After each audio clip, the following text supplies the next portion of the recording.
কাছাৰ জিলাৰ শিলচৰ সদৰ ৰেঞ্জৰ বন বিভাগৰ অন্তৰ্গত দক্ষিণ কৃষ্ণপুৰত বৰাক নদীৰ পৰা কোনো ধৰণৰ মহল নোলোৱাকৈ বন মাফিয়াই বালি খনন কাৰ্য অব্যাহত ৰখাৰ অভিযোগ উঠিছে। দিনে নিশাই বৰাক নদীৰ পৰা অবৈধভাৱে বালি সৰবৰাহ কৰি আহিছে বালি মাফিয়াই, যাৰ বাবে চৰকাৰী ৰাজহ সংগ্ৰহত ক্ষতিগ্ৰস্ত হৈছে। ইপিনে অবৈধ বালি খনন তথা সৰবৰাহৰ বিৰুদ্ধে সৰব হৈছে স্থানীয় ৰাইজ।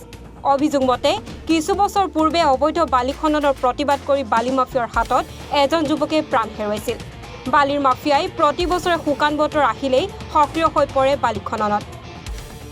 নদীৰ সিপাৰে বাগপুৰ অঞ্চলত অবৈধ বালি নিষ্কাশনৰ পিছত সংঘটিত হৈছে নদী খহনীয়াৰ।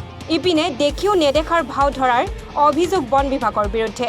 ক্ষুব্ধ ৰাইজে জিলা প্ৰশাসন আৰু ৰাজ্যৰ মুখ্যমন্ত্ৰীৰ দৃষ্টি আকৰ্ষণ কৰি অবৈধ বালিৰ সৰবৰাহ বন্ধ কৰি দিয়াৰ দাবী জনায়। একটা অবৈধভাবে বালি খনন চলে আছে। এটা সোনাবাড়িঘাট সংলগ্ন দক্ষিণ কৃষ্ণপুর গ্রাম, এটা কলঙ্কিত একটা বালি ঘাট। এখানে আগে 2016 একটা মার্ডার হয়েছে এই বালির সমস্যা নিয়ে।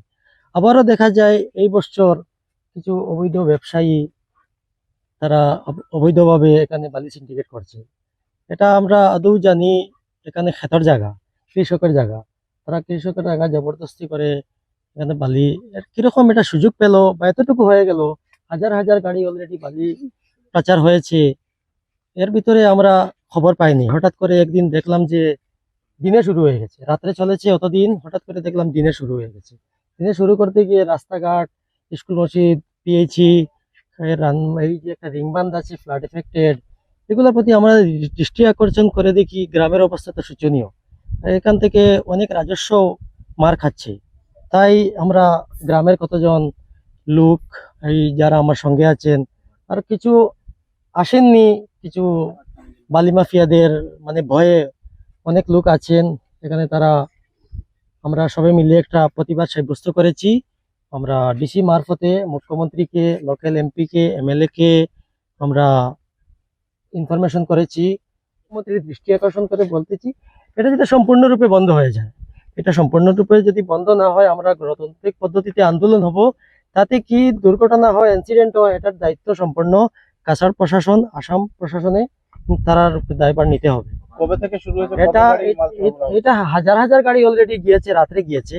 আমরা দিনে দেখেছি আদৌ 2-3 দিন থেকে। কতদিন থেকে চলে? ওটা তো লগভগ 1 মাস থেকে চলে। 1 মাস থেকে কিরকম প্রশাসনকে বা এই ডিপার্টমেন্টকে তারা আড়ালে রেখে কেমন করে করছে, এটা ইম্পসিবল আড়ালে নয়, তারা সত্যি সত্যি তারা জড়িত আছে। এটা আপনারা কি চান? এখন আমরা টোটালি বন্ধ, এই অবৈধ ব্যবসাটা সম্পূর্ণরূপে বন্ধ হয়ে যায়। এই কৃষকের কমসে কম, যেটা আমরা গ্রামীণ ভাষায় ওই জমিন কেয়ার, না 1000 কেয়ার, 1 একর, 2 একর, 3 একর ভূমি, কত বিঘা আছে কোনো নির্দিষ্ট নাই। আপনারা দেখেন ওদিকে নির্দিষ্ট, ওদিকে অনির্দিষ্ট দেখা যাচ্ছে। তাই ক্ষেতের কৃষকের স্বার্থে আপনারা মিডিয়া আপনারা সাহায্য করেন। Bureau report, এনডিভারো 24। জুবিন গাৰ্গৰ গীতসমূহৰ ওপৰত আধাৰিত গানে কি আনে নামৰ এটা সুন্দৰ অনুষ্ঠান আপোনালোকৰ ওচৰলৈ আহি আছে অতি শীঘ্ৰে। অহা 15 আগষ্টৰ পৰা ধেমাজিৰ পৰা প্ৰথম অডিশ্যন আৰম্ভ হ'ব, আৰু সেই অডিশ্যনৰ যোগেদি বিভিন্ন কণ্ঠশিল্পীসকলে, যিসকলে এই অনুষ্ঠানত যোগদান কৰিব বিচাৰে, তেওঁলোকে এই অডিশ্যনৰ যোগেদি আগবাঢ়ি আহক। আৰু জুবিন গাৰ্গৰ বহুত ভাল লগা গান আমি সদায় শুনি আহোঁ, আৰু আপোনালোকৰ যদি ভাল লগা গান থাকে, জুবিন গাৰ্গৰ আপোনালোকে গাই ভাল পায়, তেন্তে অডিশ্যনত যোগদান কৰক। মোৰ ফালৰ পৰা আন্তৰিক শুভকামনা থাকিল এই সম্পূৰ্ণ অনুষ্ঠানটোলৈ। ধন্যবাদ।